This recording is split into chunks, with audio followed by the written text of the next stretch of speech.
My name is Freya, and the night I caught my boss crouched over my computer like a thief changed everything. There I stood, 37 years old, keys trembling in my hand as I watched Jerome flip through my private messages in the darkness of our empty office building. The blue glow from my monitor painted his guilty face as his stubby fingers scrolled through conversations I'd had with friends about my dating life, my financial struggles, even my mother's cancer treatment.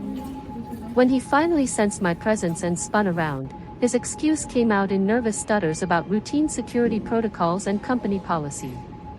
But we both knew the truth. He'd been violating my privacy for months, reading every personal detail of my life like it was his entertainment. That moment should have destroyed me.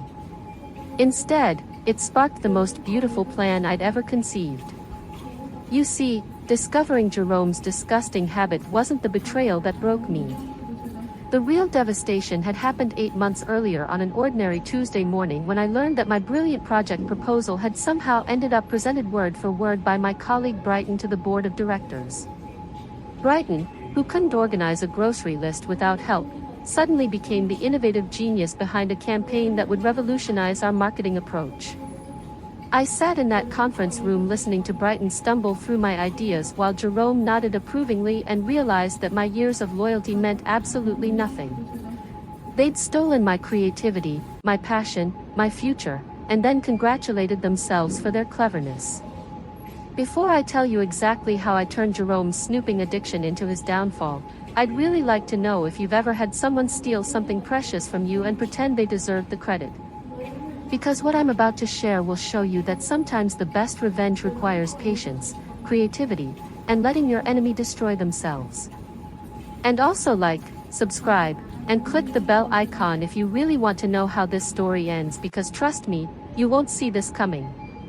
After Brighton's theft, I spent weeks documenting every suspicious interaction, every stolen idea, every time Jerome conveniently knew information he shouldn't have known. That's when I started noticing the pattern. Casual comments about conversations I'd only had through private messages. References to plans I'd never shared verbally. Questions about people I'd never mentioned at work but had texted friends about. Jerome wasn't just stealing my professional ideas. He was harvesting my personal life for leverage. The discovery that night wasn't accidental. I'd been testing my theory for 3 weeks, leaving my workstation unlocked with increasingly obvious bait, personal messages about fictional family emergencies, fake conversations about job interviews, made-up relationship drama. Every single topic would somehow surface in Jerome's casual workplace chatter within days. He thought he was being subtle, but Jerome had always been terrible at hiding his true nature. When I finally witnessed him hunched over my keyboard that night, frantically scrolling through months of my private communications, I felt something shift inside me. Not anger, not hurt. Pure crystalline clarity. Jerome had handed me the perfect weapon to destroy him. And he didn't even realize it. See, Jerome's greatest weakness wasn't his illegal snooping. It was his desperate need to feel smarter than everyone around him. He genuinely believed that stealing my personal information gave him some kind of strategic advantage, like he was playing chess while the rest of us played checkers. What he couldn't comprehend was that I'd been setting up this game for months and he was about to become my unwitting pawn. The next morning, I started feeding Jerome exactly what he wanted to hear. Carefully crafted lies disguised as authentic personal communications. I began leaving my computer unlocked every evening, desktop cluttered with fake email conversations and fictional text message screenshots. Each piece of false information was designed to trigger Jerome's worst business instincts. First, I planted fake messages about our biggest client, Opal Industries, supposedly being unhappy with our campaign timeline. I created elaborate conversations with fictional friends about overhearing Opal executives discussing switching to our competitor. Within a week, Jerome was calling emergency meetings, pushing our team to deliver rushed, subpar work that actually did upset Opal Industries. They demanded significant revisions and threatened to reduce their contract value by 30%. Then, I orchestrated fake personal conversations about our company's internal morale problems. I crafted messages to imaginary friends describing talented employees who were supposedly planning to quit. Jerome, convinced he had insider knowledge, began micromanaging these exact employees, creating the hostile work environment that drove them to actually consider leaving. His paranoid behavior became a self-fulfilling prophecy. My masterpiece, though, was the fake romantic drama I created with my non-existent boyfriend, Ash. Through carefully staged text conversations, I painted Ash as a marketing executive at our biggest competitor, who was supposedly sharing industry secrets with me. During our intimate moments, I described fictional dinner conversations where Ash revealed their company's expansion plans, client acquisition strategies, and budget allocations. Jerome became obsessed with this intelligence. He started making aggressive business moves based on completely fabricated information. Convinced he was staying one step ahead of the competition, he increased our prices, expecting clients to pay premium rates for superior service. He invested company resources in geographic markets that didn't exist. He restructured our team to counter competitive threats that were entirely imaginary. Meanwhile, I documented every instance of Jerome accessing my personal communications. Screenshots of him at my workstation. Security footage from the building's cameras. Timestamps showing when my computer was accessed outside normal business hours. I built an airtight case proving months of systematic privacy violations. Each one a federal crime under electronic surveillance laws. The beautiful irony was watching Jerome destroy his own company while believing he was outsmarting everyone. Each stolen piece of misinformation became another nail in his professional coffin. His erratic decision-making confused our actual clients, alienated our talented employees, and created genuine operational problems that attracted unwanted attention from industry regulators. But I wasn't finished. Jerome's biggest weakness was his ego, and I knew exactly how to exploit it. I started crafting the perfect trap. Over several weeks, I planted increasingly dramatic fake messages about my growing relationship with the fictional Ash. I described romantic evenings where Ash supposedly revealed confidential details about his company's plans to recruit specific employees from our firm. I created fake conversations about Ash offering me an executive position with a massive salary increase along with subtle suggestions that I might bring valuable company information with me when I jumped ship. Jerome's behavior became increasingly desperate. He started working later hours, clearly spending more time reading my fabricated communications than focusing on actual business operations. He began making panicked phone calls to clients, trying to secure long-term contracts based on competitive intelligence that existed only in my imagination.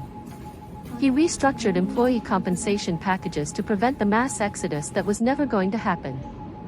The most satisfying part was watching Jerome try to subtly probe for information about my relationship with Ash.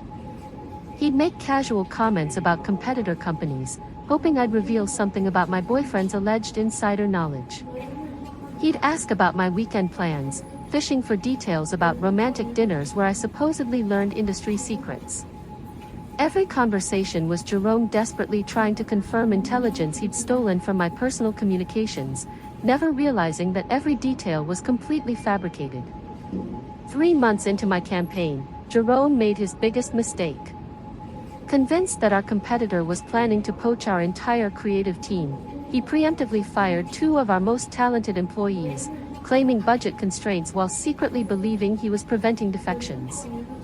These employees immediately found better positions elsewhere, taking valuable client relationships with them. Our company's reputation in the industry began cracking. That's when I knew it was time for the final phase. I spent 2 weeks crafting the perfect fictional email chain between myself and a fabricated headhunter named River. Through carefully staged conversations, I created an elaborate job offer from Jerome's biggest competitor. The position was supposedly a senior executive role investigating corporate espionage and workplace harassment with a salary that was exactly double what Jerome was paying me. Most importantly, the fake job description explicitly mentioned my experience identifying companies that illegally monitor employee communications. I saved this fabricated email chain to my desktop, making sure the file was prominently displayed when Jerome inevitably accessed my computer that evening. Then I waited. The next morning, Jerome arrived at work, looking like he hadn't slept. His usual arrogant confidence was replaced by obvious panic. He kept glancing at me during our team meeting, clearly trying to determine if I was planning to leave. By afternoon, he'd scheduled a private conversation in his office. Jerome's desperation was palpable. He offered me a promotion I'd been requesting for 2 years. He promised a salary increase that would have been unthinkable 6 months earlier. He talked about expanding my responsibilities and giving me creative control over major campaigns. Everything he denied me when I'd earned it through legitimate work was suddenly available because he thought I was about to expose his illegal behavior to his biggest competitor. I listened to Jerome's increasingly frantic offers with perfect composure, occasionally nodding thoughtfully while he promised me the world. He was so terrified of losing his imaginary competitive advantage that he was willing to give me everything I'd originally wanted, plus more. That's when I smiled and told Jerome I needed to make a phone call. I walked to my desk, opened my computer, and pulled up the real documents I'd been preparing for months. Not fake job offers or fabricated text conversations. Actual evidence of every privacy violation Jerome had committed. Screenshots, timestamps, security footage, and detailed logs of his illegal surveillance activities. Jerome watched in growing confusion as I dialed the number for our company's legal department. Then, I called the state labor board. Finally, I contacted the federal agency responsible for investigating electronic surveillance crimes. As each conversation ended, Jerome's face grew paler. He finally understood that there was no boyfriend named Ash, no job offer from his competitor, no romantic dinners where industry secrets were shared. Every piece of intelligence he'd stolen from my personal communications was completely fabricated. But the evidence of his crimes was absolutely real. The investigation moved faster than I'd anticipated. Within days, federal agents were interviewing employees about workplace surveillance. The labor board opened a formal case about privacy violations. Our company's legal team began reviewing months of Jerome's decision-making, trying to understand why he'd made so many irrational business choices based on apparently non-existent information. Jerome's desperate attempts to explain his behavior only made things worse. He couldn't admit to illegally accessing employee communications without confessing to federal crimes. But he also couldn't explain his erratic business decisions without revealing the source of his supposedly superior intelligence. Watching Jerome realize that his own curiosity had been the weapon I'd used against him was more satisfying than I'd ever imagined. Every secret he'd stolen was actually misinformation I'd planted. Every advantage he thought he'd gained was actually another step toward his destruction. The man who believed he was outsmarting his employees had been dancing to my carefully orchestrated tune for months. The final irony came when Jerome tried to fire me in retaliation. Our company's legal team immediately blocked the termination, explaining that firing an employee who'd reported federal crimes would create additional legal liability.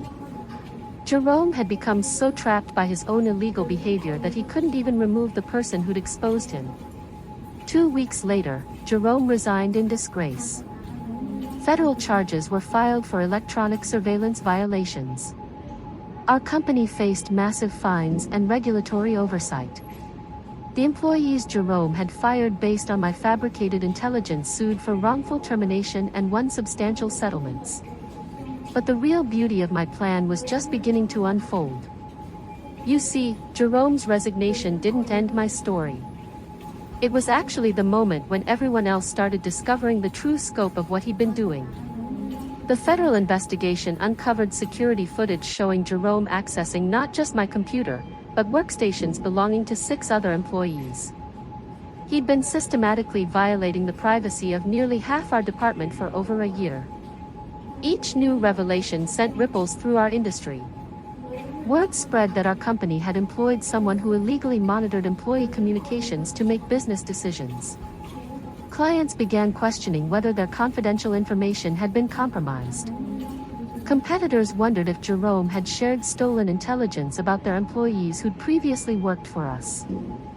The most devastating discovery came when investigators found Jerome's personal files. He'd been keeping detailed notes about employees' private conversations, family situations, financial problems, and relationship issues. Not for business purposes, but because he genuinely enjoyed having power over people's personal lives. The man I'd thought was just unethically ambitious turned out to be a predator who got satisfaction from invading privacy. Reading those files changed everything for me. Seeing my colleagues' most intimate details catalogued like trophies made me realize that my elaborate revenge had accomplished something far more important than personal satisfaction. I'd exposed a dangerous person who'd been systematically abusing his authority to harm people who trusted him. Brighton's name appeared frequently in Jerome's notes. Apparently, Jerome had been reading Brighton's private messages for months before my project theft occurred. He'd learned about Brighton's insecurities, financial desperation, and willingness to do anything for career advancement. Jerome had deliberately manipulated Brighton into stealing my ideas, using stolen personal information to control and corrupt someone who might otherwise have been honest. This revelation transformed my anger into something deeper. Brighton wasn't just an opportunistic colleague who'd stolen my work. Brighton was another victim of Jerome's manipulation, someone whose privacy had been violated and whose weaknesses had been exploited for Jerome's entertainment. I reached out to Brighton privately, sharing what I'd learned about Jerome's surveillance and manipulation tactics. The conversation was awkward initially, but Brighton's relief was obvious. For months, Brighton had been struggling with guilt about the project theft, unable to understand how Jerome had known exactly which psychological pressure points to exploit. We talked for hours about Jerome's methods, how he'd used personal information to create artificial crises that made employees desperate enough to compromise their ethics. How he'd manufactured workplace drama by sharing private details between colleagues. How he destroyed friendships and professional relationships by strategically revealing confidential information at precisely the moments it would cause maximum damage. Brighton and I weren't the only victims. Jerome had been playing elaborate psychological games with our entire department, using stolen private information to manipulate, control, and humiliate people who'd done nothing wrong except trust their employer to respect basic privacy boundaries. The more we investigated, the more horrifying the pattern became. Jerome had driven 3 talented employees to quit by creating hostile work environments based on personal information he'd stolen from their private communications. He'd sabotaged romantic relationships between colleagues by sharing private messages out of context. He'd even used knowledge of family medical emergencies to pressure employees into working overtime during personal crisis. But here's what Jerome never understood about the game he was playing. While he was busy violating everyone's privacy for his personal entertainment, he was also creating an army of people who had every reason to want justice. The federal investigation expanded as more employees came forward with evidence of privacy violations. The Labor Board opened additional cases. Our state attorney general began exploring criminal charges beyond just electronic surveillance. Jerome's illegal activities had created a web of legal liability that reached far beyond simple workplace harassment. Meanwhile, the business consequences of Jerome's decision-making continued cascading through our company. The clients he'd alienated with erratic behavior based on my fabricated intelligence were sharing their experiences with industry contacts. The employees he'd fired using stolen personal information were networking with former colleagues, spreading awareness about our company's toxic management culture. Most satisfying of all, the competitor company that Jerome had feared was supposedly trying to recruit me actually did reach out. Not because of any fictional boyfriend or fabricated job offer, but because they'd heard about my role in exposing Jerome's surveillance activities. They wanted to hire someone with my integrity and investigative skills. The irony was perfect. Jerome's paranoid fear of losing me to his competitor became reality, but only because his own illegal behavior had made me valuable to ethical companies that wanted to avoid hiring predators like him. When I accepted the new position, I made sure to send Jerome a final message.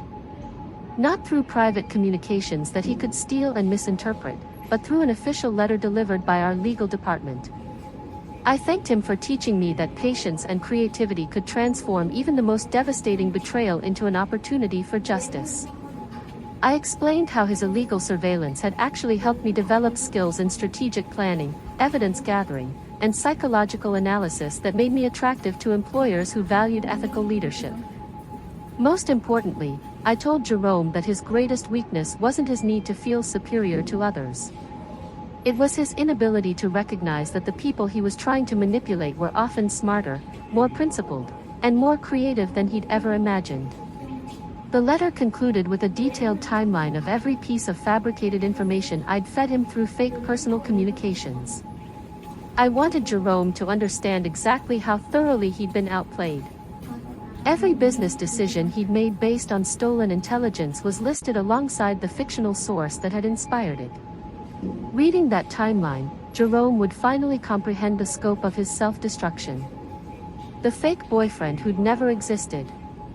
The imaginary competitive threats that had driven him to alienate real clients. The fabricated employee concerns that had caused him to create actual workplace problems.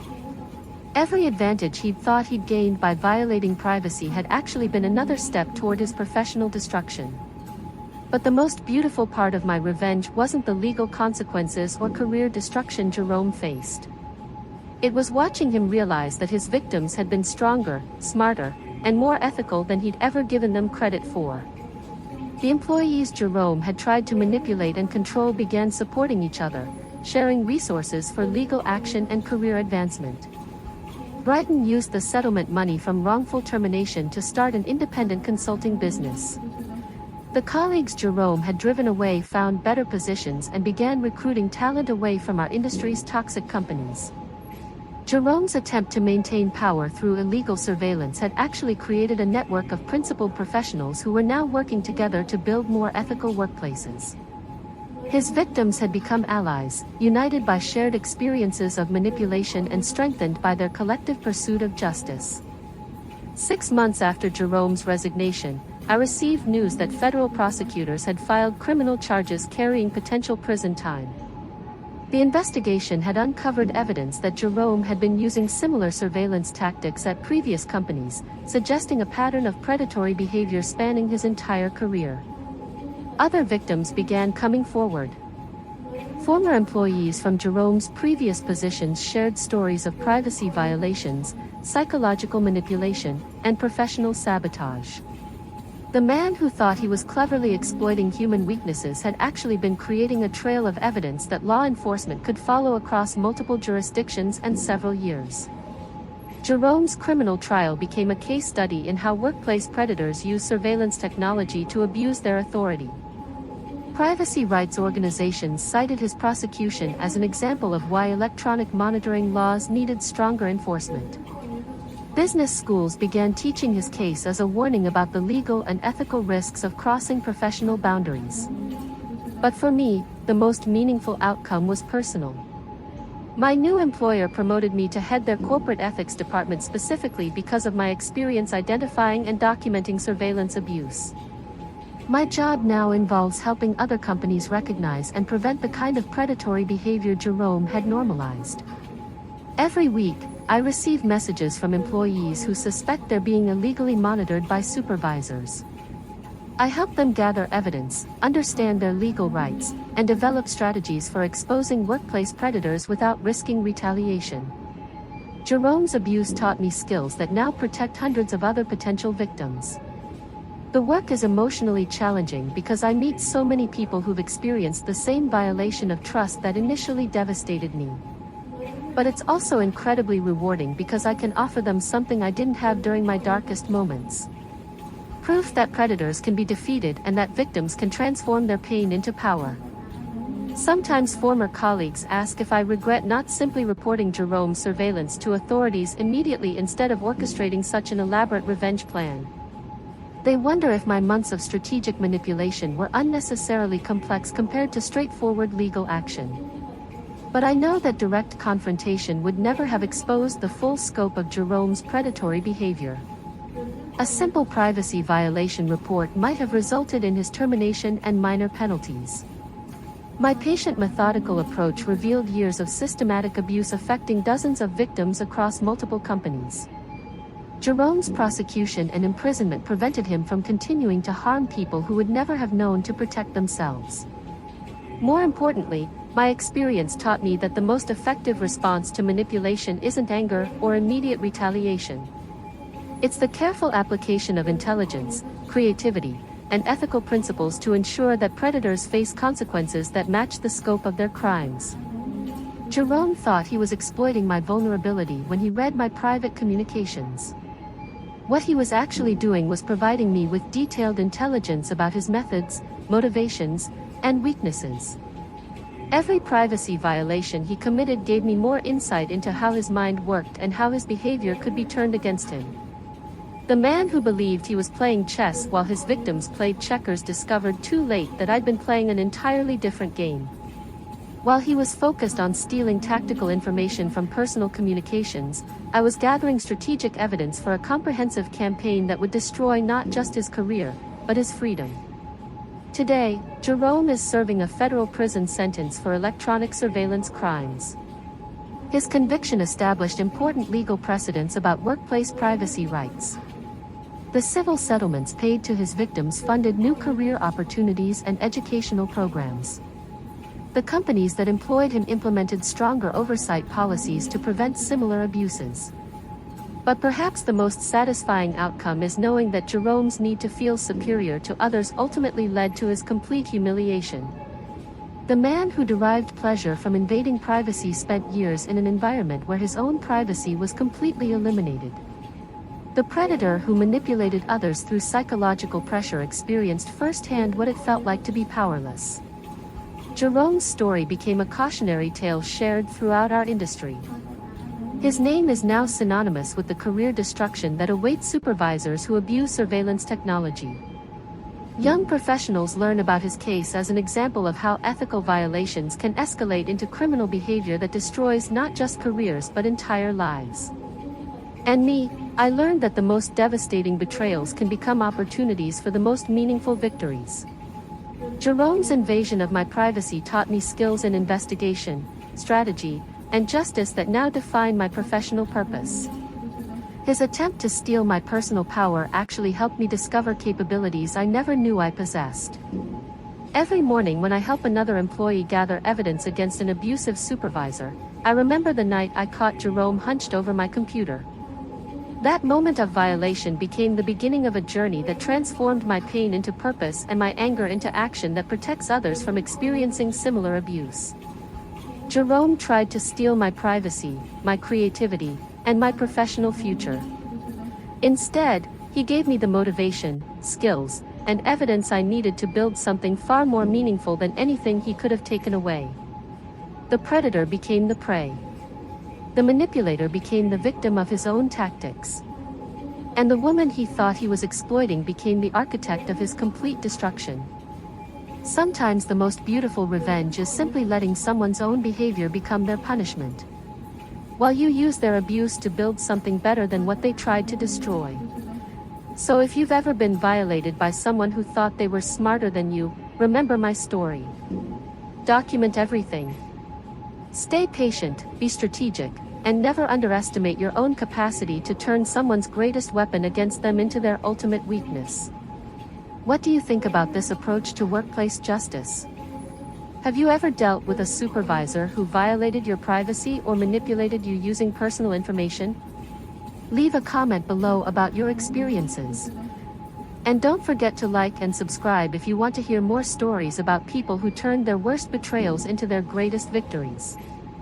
Because trust me, Jerome wasn't the only predator who underestimated the wrong person.